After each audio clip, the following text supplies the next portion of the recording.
अस्सलाम वालेकुम। मेरा नाम साजिद नवाज़ है और आपको मेडिकल लैब के अंदर खुशामदीद कहते हैं। उम्मीद करता हूँ आपको मेरे तमाम लेक्चर्स पसंद आए होंगे। अगर किसी भी लेक्चर में कहीं पे कोई भी आपको प्रॉब्लम है तो आप कमेंट सेक्शन में आप मुझसे पूछ सकते हैं या फिर आप मुझे ख़ुद भी रब्ता कर सकते हैं, तो मैं आपकी तमाम तर मुश्किलात या कन्फ्यूजन जो है वो दूर करूँगा। लिहाजा हम आज चलते हैं अपने टॉपिक की तरफ। तो हमारा आज का टॉपिक है पेशेंट प्रिपरेशन फैक्टर, यानी कि मरीज़ का जो हमने सैंपल लेना होता है उसके लिए बाज़ औक़ात हमने मरीज़ को तैयार करना होता है, और कौन सी चीज़ें हैं जो मरीज़ के टेस्ट के ऊपर असरअंदाज होती हैं कि वो इन चीज़ों, अगर उन्होंने इन चीज़ों को किया हुआ है या ये चीज़ें ली हुई हैं तो फिर हमें सैंपल मुनासिब वक्त का इंतज़ार करने के बाद लिया जाए। तो कुछ चीज़ें ऐसी होती हैं, कुछ मेडिकेशन होती हैं जिनकी वजह से जो ज़्यादातर रिज़ल्ट के ऊपर असरअंदाज होती हैं, कुछ अद्वियात ऐसी होती हैं जो टेस्ट रिज़ल्ट के ऊपर असरअंदाज होती हैं। जब भी जिस्म के अंदर कोई अद्वियात दाखिल की जाती हैं, कुछ ऐसी मेडिकेशन होती हैं या हम जो भी मेडिसन लेते हैं, तो हर मेडिसन का तरीक़ाकार जिस्म के अंदर, यानी कि हम लेने का, कुछ हम पानी के साथ लेते हैं, कुछ सिरप होते हैं, कुछ टैबलेट्स होती हैं, इनका मेडिसन यानी कि लेने का, डोज़ लेने का तरीक़ाकार मुख्तलिफ होता है। जब इनको हम खाते हैं इनका तरीक़ाकार मुख्तलिफ होता है, तो इसी तरह इन मेडिसन का जिस्म के अंदर काम करने का तरीक़ाकार भी मुख्तलिफ होता है और इनके इखराज भी जिस्म में से बाहर निकल जाना भी मुख्तलिफ होता है। जब ये हमारे जिस्म के अंदर जाती हैं तो ये खून में डिज़ॉल्व होती हैं, और खून में डिज़ॉल्व होने के बाद इनकी जो कसाफत होती है, जो इनकी कंसंट्रेशन होती है, उनका टेस्ट किया जाता है। कुछ मेडिसन ऐसी होती हैं जो मखसूस वक्त के लिए होती हैं, और कुछ मेडिसन ऐसी भी होती हैं, बल्कि बहुत सारी मेडिसन ऐसी हैं जिनका लेवल मखसूस वक्त में कम या ज़्यादा होता है।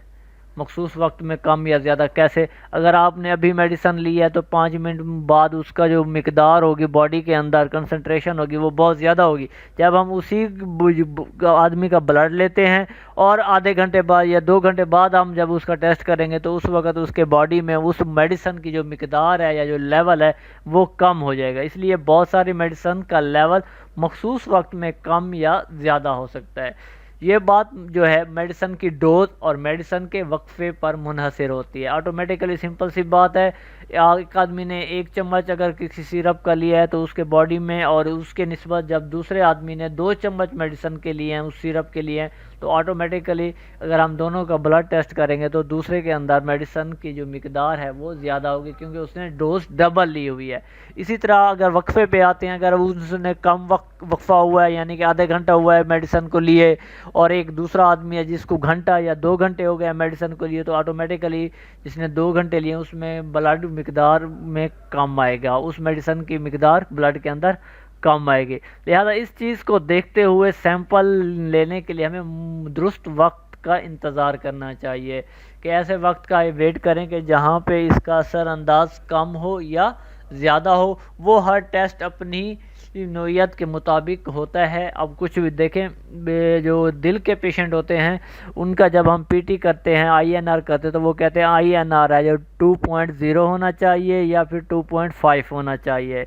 अब हालांकि 2.5 या 2.0 आईएनआर मुनासिब बिल्कुल नहीं है, ये बहुत ज़्यादा है, लेकिन दिल के जो पेशेंट है उनके लिए बिल्कुल एक्यूरेट है। तो ये एक कंडीशन है कि दिल के पेशेंट के लिए एक्यूरेट है, अदरवाइज़ ये बहुत ज़्यादा है। आइए देखते हैं कौन कौन सी चीज़ें इसके ऊपर असरअंदाज होती हैं। जो हमारा पहला फैक्टर है जो सबसे ज़्यादा असरअंदाज होता है वो होता है एक्सरसाइज।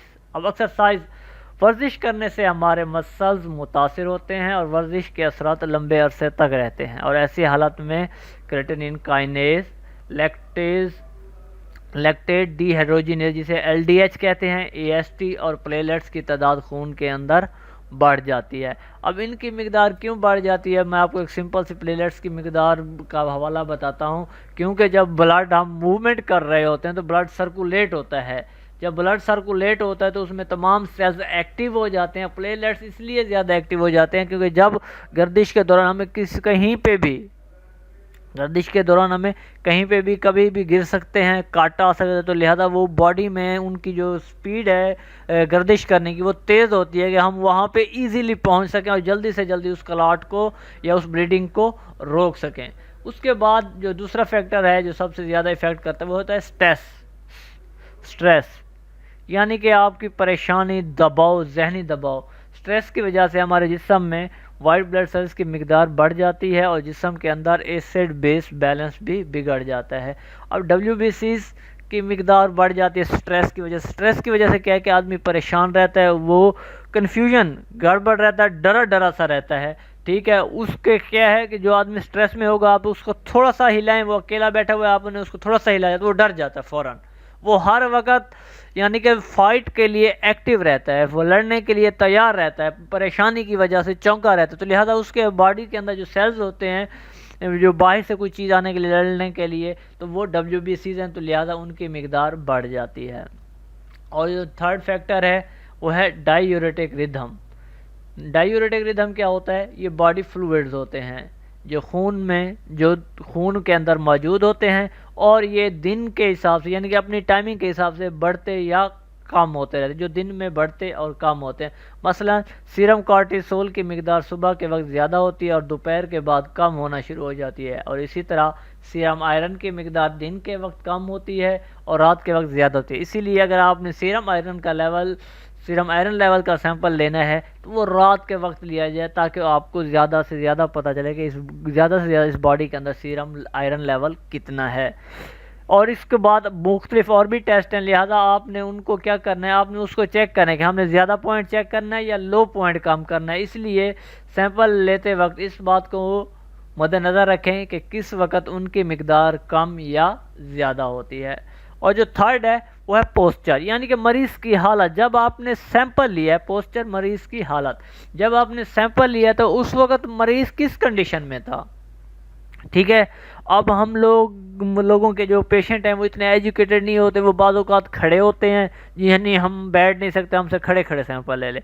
बाज़ औक़ात क्या होता है कि वो बाजू के ऊपर रख देते हैं या बाजू के ऊपर, या वो सही तरीके से चेयर के ऊपर बैठे नहीं होते। तो आपको मैंने सैंपलिंग का तरीकाकार बताते हुए कहा था कि आप मरीज़ को पहले बिठाएं, आरामदेह हालत में बिठाएं, उसके बाद उसका बाजू फैला दें, सुकून की हालत में फैला दें।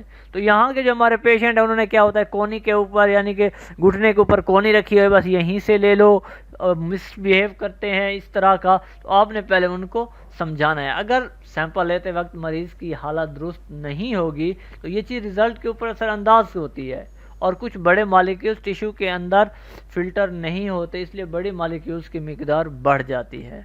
तो ऐसी हालत में टेस्ट का रिज़ल्ट जो है वो गलत आ सकता है। इसके अलावा एंजाइम, प्रोटीन, आयरन, कैल्शियम की मिकदार, पोजीशन तब्दील होने की वजह से कम या ज़्यादा हो सकती है। तो लिहाजा इसलिए हम कहते हैं कि मरीज़ को सैंपलिंग जो है वो एक चेयर पे बिठा देते हैं, उसको कहते हैं आगे की तरफ बाजू फैला दो। या बाजू का जो बेस्ट तरीन हालत है सैंपलिंग की वो मैंने आपको बताई थी, दो है। जो सबसे ज़्यादा बेस्ट है वो है बेड के ऊपर सैंपल लेना चाहिए।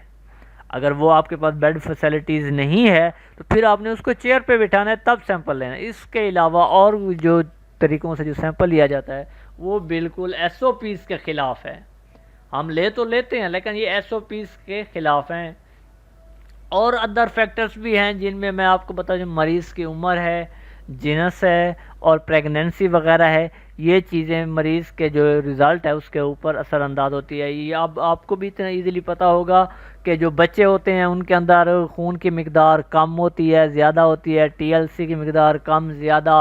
अब मैं आपको सिंपल सी मिकदार बताता हूँ कि अगर अल्कलाइन 350 या 300 अबव हो एडल्ट्स के अंदर तो ये बहुत बड़ा प्रॉब्लम है। ठीक है, प्रॉब्लम क्रिएट हो चुका होता है उस वक्त। अगर यही मिकदार बच्चों में आ जाए तो इट्स नॉर्मल, ये नॉर्मल है। बच्चों में जो अल्कलाइन फास्फेट होता है वो ज़्यादा होता है लेकिन बड़ों में कम होना चाहिए। अगर ये 300 है तो वो उसमें कोई गड़बड़ है, यानी कि LFTs का प्रॉब्लम उसको फेस करना पड़ रहा है।